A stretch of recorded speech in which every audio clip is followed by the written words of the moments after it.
memeriksa keluarga Pak Jokowi. Ditantang Hasto, Jokowi persilakan KPK periksa keluarganya. Presiden Joko Widodo, Jokowi, memberikan tanggapan terkait penahanan Sekretaris Jenderal Partai Demokrasi Indonesia Perjuangan (PDIP), Hasto Kristianto oleh Komisi Pemberantasan Korupsi (KPK).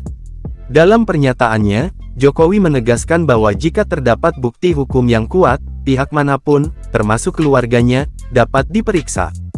Jokowi menambahkan bahwa pernyataan yang mengaitkannya dan keluarganya dengan berbagai tuduhan sudah sering muncul. "Ya sudah sering kan, pernyataan seperti itu masa saya ulang-ulang terus," ujarnya.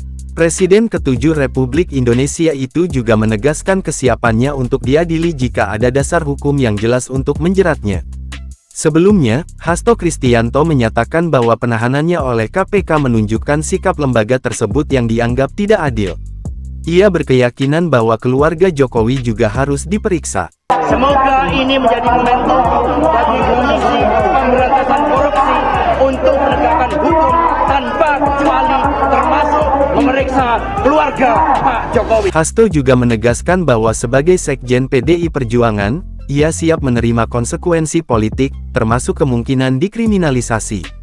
"Sejak awal saya katakan bahwa sebagai Sekjen PDI Perjuangan, saya dengan kepala tegak siap menerima konsekuensi apapun bagi Indonesia Raya kita, karena Indonesia dibangun dengan pengorbanan jiwa dan raga. Kita adalah negeri pejuang," katanya.